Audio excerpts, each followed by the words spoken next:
Olá, pessoal! Bem-vindos a essa explicação focada em um dos tópicos mais fascinantes do ecossistema atual. Hoje a gente vai desmistificar a arquitetura e o plano de implantação para coleções de NFTs compactados, os famosos CNFTs, direto na rede Solana. O nosso objetivo com esta análise é mapear todos os componentes, fluxos de dados e as rotas de consulta de propriedade para construir sistemas que realmente escalem. Afinal, para criar soluções de cunhagem parrudas e interfaces super rápidas, a gente precisa travar uma arquitetura sólida primeiro, e é exatamente isso que vamos explorar agora.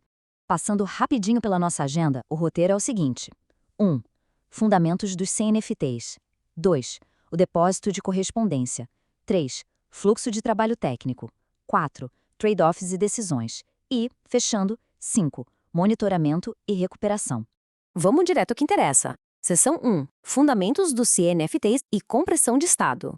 Essa é, sem dúvida, a pergunta de $1 milhão na engenharia que baseia toda a nossa explicação de hoje. Olha só, se cada alteração de metadados for parar direto na blockchain, os custos ficam proibitivos em questão de segundos. O desafio central é lidar com a compressão de estado para economizar espaço e grana, mas, claro, sem abrir mão da segurança de quem é dono do que. Então, como a gente resolve esse quebra-cabeça?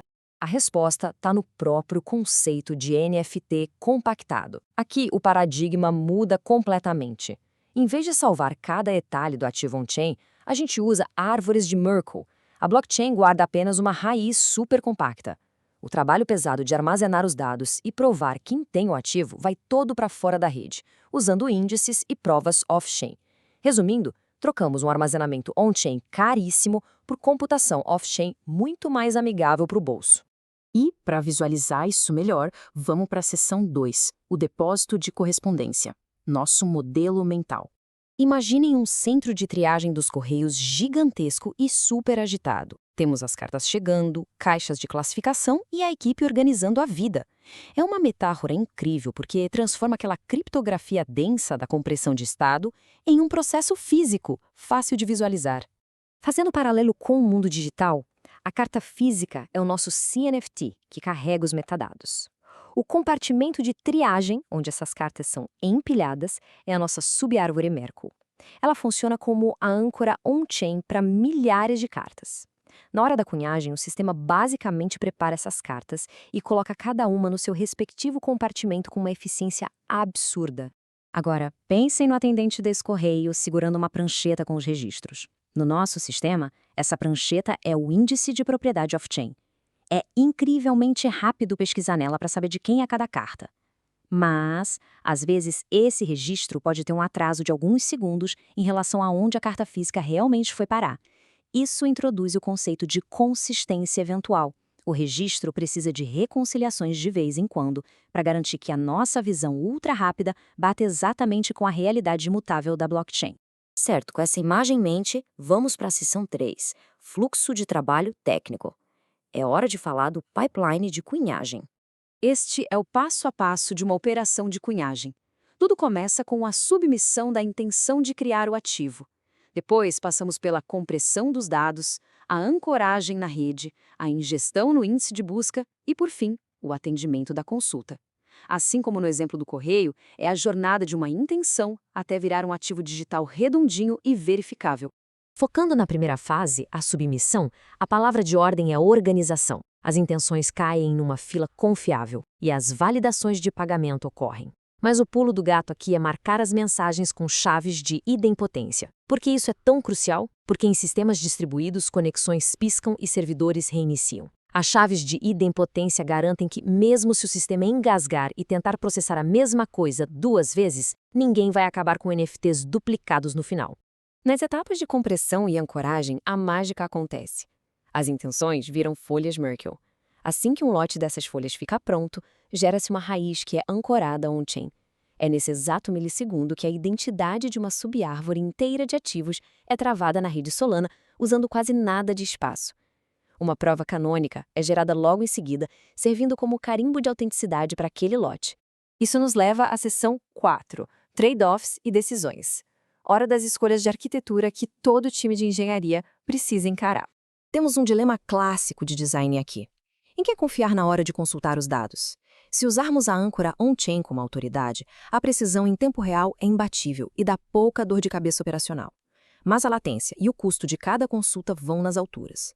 Por outro lado, confiar no índice off-chain de forma otimista é super barato e ultra rápido, perfeito para alta performance. O preço a pagar? A complexidade sobe. Exige monitoramento pesado e rotinas de backfill para ajustar as coisas quando o índice dá aquela pequena desincronizada com a blockchain. Outra decisão: onde colocar os metadados. Embutir URIs completos no armazenamento de provas deixa tudo independente e voando no front-end, mas incha o índice e encarece o servidor. A alternativa é usar ponteiros compactos que chamam uma CDN, uma rede de distribuição. O banco de dados fica fininho, mas a gente ganha uma chamada de rede extra toda vez que alguém visualiza o NFT. É aquele velho equilíbrio entre tamanho de armazenamento e tráfego de rede. Tem também o trade-off do tamanho do lote. Juntar milhares de CNFTs em um único pacote esmaga o custo on-chain unitário. Lindo, não é? O problema é que um CNFT só aparece na rede quando a raiz do lote inteiro é ancorada. Ou seja, lotes gigantescos significam um tempinho de espera bem maior para a galera ver o ativo na carteira. A arquitetura tem que afinar o tamanho desse lote para caber no bolso, sem frustrar o usuário final com lentidão. Indo para a reta final, chegamos na seção 5, monitoramento e recuperação. Resiliência operacional em foco. Se estamos construindo uma arquitetura otimista e off-chain, precisamos de olhos de águia nas métricas. A profundidade da fila de cunhagem aponta-se a gargalos. A taxa de folhas processadas mostra se a compressão está aguentando o tranco. A latência de ancoragem dedura se a blockchain está congestionada. E, o mais importante, monitorar o lag do índice. Se essa defasagem subir muito, sirenes precisam tocar no time de operações para acionar o plano B. E se der ruim, a regra de ouro aqui é inflexível. Nunca, em hipótese alguma, tente deletar o que já foi ancorado na blockchain. Rollbacks destrutivos quebram a matemática das árvores Merkle. A recuperação desses sistemas baseia-se em fluxos de eventos reprodutivos. A gente volta para o último ponto seguro e roda os eventos de novo, corrigindo os índices off-chain com ações compensatórias, enquanto a âncora on-chain continua lá, intacta. Resumindo, para o nosso checklist pré-deploy, confira se as chaves de idempotência estão ligadas, garantindo que não teremos duplicações, valide se os lotes estão ajustados para o SLA prometido, garanta que cada folha gere um evento de indexado para facilitar a recuperação em caso de falhas. E os front-ends precisam ter um fallback, um mecanismo de busca direto da raiz on-chain para quando o banco de dados principal der aquela engasgada. E com toda essa fundação mapeada, deixa uma provocação final antes de qualquer linha de código ser escrita no pipeline de cunhagem. Afinal, qual é o limite orçamentário exato para ancoragem e qual é o tempo máximo absoluto que podemos fazer os usuários esperarem pela visibilidade do ativo? Ter essas duas metas do SLA travadas na pedra não é só burocracia, pessoal. É exatamente o que vai ditar cada escolha arquitetural daqui para frente, desde o tamanho da árvore até o custo da aplicação em escala. Fica a reflexão para continuarmos construindo o futuro da escalabilidade. Valeu por acompanhar esta análise de hoje.